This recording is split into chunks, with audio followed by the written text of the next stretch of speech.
Bonjour les loulous, alors j'espère que vous allez bien depuis hier. On est quel jour aujourd'hui? On est le deuxième jour, alors lundi, mardi. Oui, on est mardi 19 mai, on continue avec la campagne.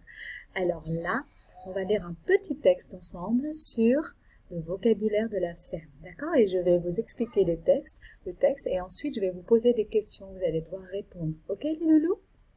Alors, vocabulaire de la ferme. Dans une ferme, il y a des animaux domestiques. On les élève parce qu'ils nous apportent de la nourriture, de la viande, du lait, des œufs.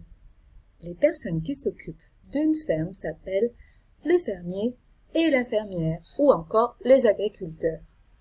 Le fermier peut également avoir des champs tout autour de sa ferme où il plante des céréales ou des légumes. Ça, on a déjà vu hier. Vous vous souvenez quand on a vu une vue d'ensemble de la ferme? Alors, dans la ferme, ici, vous voyez la ferme. La ferme, c'est des grands bâtiments, des maisons dans laquelle habitent le fermier et la fermière, donc l'agriculteur et l'agricultrice et leur famille, avec les enfants aussi. D'accord? Donc, la ferme comprend le bâtiment d'habitation plus les bâtiments où habitent les animaux. Ok les loulous? Alors dans la ferme, il y a aussi des animaux domestiques. C'est quoi un animal domestique les loulous? C'est un animal avec lequel on peut vivre comme ici à Phnom Penh, il y en a des animaux domestiques. Moi je n'en ai pas parce que je voyage beaucoup et que personne pourrait surveiller les animaux. Mais il y a quel animal domestique vous connaissez que vous avez peut-être à la maison? Le chat, le chien, ça peut être aussi, je sais pas moi, un hamster, des souris peut-être, pourquoi pas, des oiseaux, je sais pas, voilà. Ah, donc eux, ils ont des chiens et des chats à la ferme, vous vous souvenez de ça? Oui, des animaux domestiques, voilà. Alors, ça peut être aussi les animaux qui sont élevés dans la ferme, bien sûr. On les élève parce qu'ils nous apportent de la nourriture. Ça veut dire quoi ça? Par exemple, la vache. Elle est élevée pourquoi à votre avis? Ben oui, parce qu'on mange de la vache. Et on prend aussi son lait. Au Cambodge, ça ne se fait pas. On ne boit pas le lait de vache qu'on élève.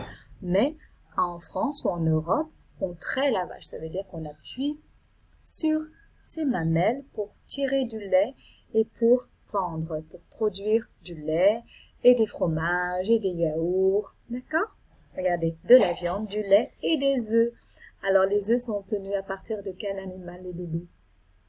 Mais oui, de la poule. Ça peut être des œufs de poule ou des œufs de cane ou des œufs d'oie aussi, d'accord? N'oubliez pas, les œufs qui viennent des volailles, les poules, d'accord? Elles vivent où les poules? Dans le poulailler. Et la vache, elle vit où? Dans l'étable. Très bien. Alors, les personnes qui s'occupent d'une ferme s'appellent le fermier et la fermière. Regardez. Vous voyez que dans le mot fermier et fermière, il y a la ferme. Ce sont les habitants de la ferme, les humains qui habitent dans la ferme. D'accord? Ou les agriculteurs. Agriculture. C'est la culture des champs, de la terre. D'accord les loulous? Très bien. Maintenant, on a... Le fermier peut avoir des champs. Regardez les champs. Vous voyez ça là?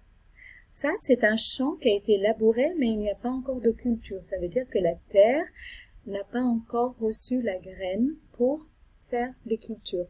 Que ce soit du riz, que ce soit du blé, que ce soit du maïs, n'importe quoi. Un champ, c'est une grande étendue de terre. D'accord? Alors oui, les champs sont autour de la ferme pour que le fermier puisse vite se rendre sur son champ et travailler et rentrer le soir à la ferme. Alors oui, dans les champs, il peut y avoir ou des légumes ou des céréales. D'accord? Je vous ai dit les céréales, vous savez ce que c'est les céréales, vous vous en souvenez? C'est ce que vous mangez avec le lait dans le bol pour le petit déjeuner. Mes enfants adorent ça, les céréales. Et des légumes. Alors, des légumes, qu'est-ce qu'on peut planter? Qu'est-ce qu'on trouve comme légumes au Cambodge, les loulous? On trouve des carottes, oui. Des pommes de terre aussi, on peut trouver.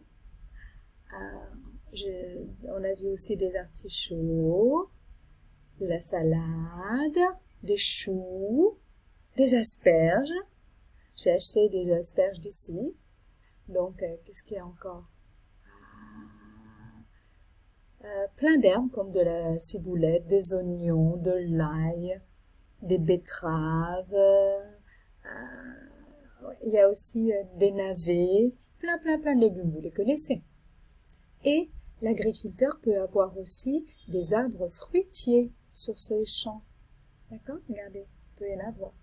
Ou dans un petit carré de terre, il peut planter des arbres fruitiers. Alors, qu'est-ce qu'on trouve ici comme arbre fruitier qu'on ne trouve pas en France? Ah bah oui, le fruit au Cambodge, bien sûr. La mangue, on a les bananes, on a aussi les pomelos, vous savez, les gros pomelos. Il y a les oranges. En ce moment, c'est la saison des durians. Vous vous souvenez les durians? C'est un fruit à picot et qu'on ouvre, ça sent très mauvais, couleur jaune. Le fruit du jacquier, la noix de coco, le fruit du palmier. Il y a beaucoup de fruits au Cambodge. En France, on trouve plutôt des pommes, des poires, des pêches, des abricots, des oranges aussi. Pas les mêmes qu'à Possat. Possat, c'est vert. En France, c'est orange. D'accord, les loulous? Excusez-moi.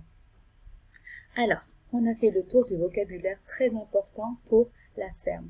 On a vu la ferme, on a vu les animaux domestiques, les chats, les chiens, les cochons, les vaches.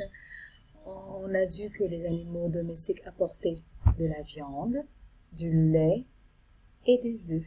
D'accord? Ensuite, les habitants de la ferme s'appellent le fermier, la fermière ou agriculteur pour fermier, agricultrice pour fermière et leurs enfants. Autour de la ferme, on peut trouver des champs de légumes ou de céréales. D'accord les loulous? Oui? Ça va? Ça va aller? Très bien. Alors, à très bientôt!